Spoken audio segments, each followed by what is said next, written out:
Hello, I'm Jasmine. I'm going to bring you to Tel Hebron.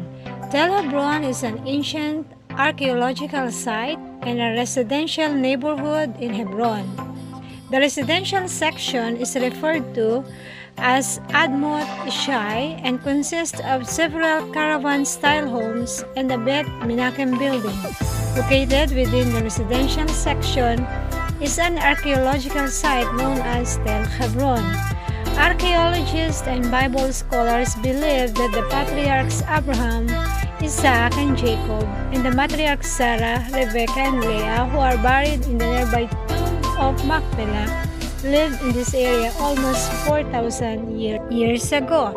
A 3-meter high wall can be seen in the neighborhood, which is estimated to be 4,500 years old, dating back to the days of the biblical Noah. Studies show it was originally 10 meters high and 6 meters deep. Opposite this wall is another one built 3,700 years ago during the days of Abraham. Between the two walls are stone stairs dating back 4,000 years. Archaeologists postulate that the original gate of ancient Hebron may be found by digging under the present-day street with the stairs end.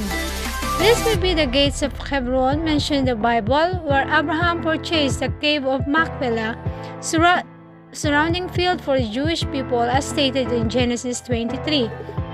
Under the present-day Bet Menachem building, the ruins of an old Jewish home dating back 4,000 years are displayed. The columns were built 2,700 years ago during the days of King Hezekiah. In the First Temple period, this is the location where the king's seal was discovered. This stone artifact features the ancient Hebrew word Lamelech, or to the king, in Hebron. Other finds include a wine press and a granary. On the top of the hill is the tomb of Jesse and Ruth, an ancient burial site for the father and grandmother of King David. Some researchers hypothesize that because of the strategic hilltop location, this may be the site of King David's palace when he ruled Hebron as the first capital of Judea. In Arabic, the site is referred to as Tel Rumeida, which comes from the word for ash gray, a reference to a fire that occurred in the area. In 1844, the government of Israel gave the Jewish community permission to build a residential section. In May of 1811, Rabbi Chaim Yeshua Hamitzri, nicknamed Chaim the Egyptian Jew, made the second of two land purchases on behalf of the community through the Magen Avot organization. This area encompassed 800 dunam of land, including the area of Tel Hebron and the tombs of Ruth and Jesse. Today, the tombs features a small synagogue and study hall, along with archaeological finds such as stone building dating back about 1,500 years that may have been a synagogue. Many writers and historians from the past generations have mentioned visiting the tombs, with several reporting that an underground tunnel might connect it to the tomb of Machpelah. Between 1963 to 1966, Professor Philip C. Hammond directed the American expedition to Hebron.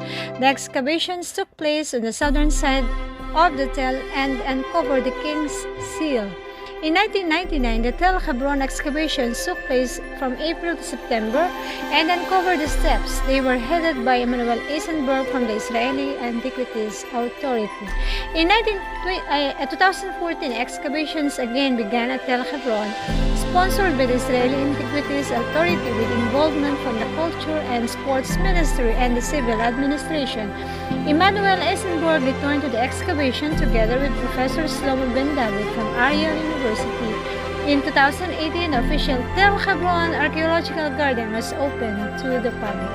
Most of the area of comprising the Tel is agricultural land featuring fruit trees, particularly olive trees. Several Palestinian homes are located at the top of the Tel.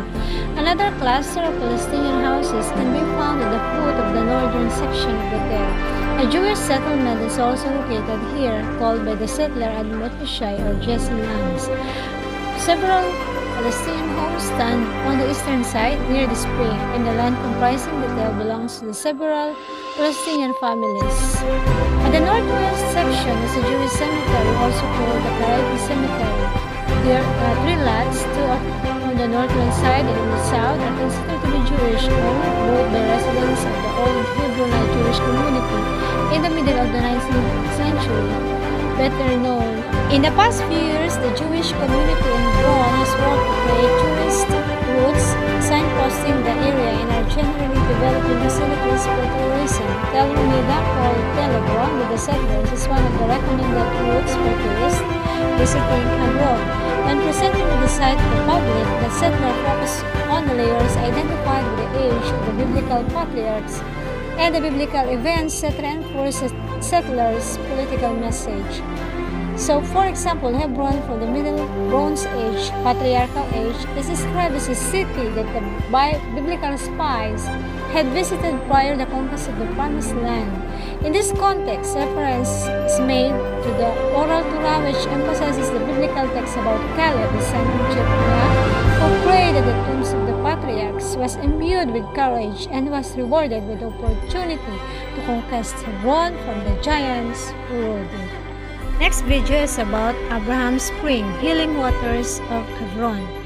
These waters, which purified Adam and Eve, Abraham and Sarah, and most likely King David, also are a direct link from the beginning of time through this very depth.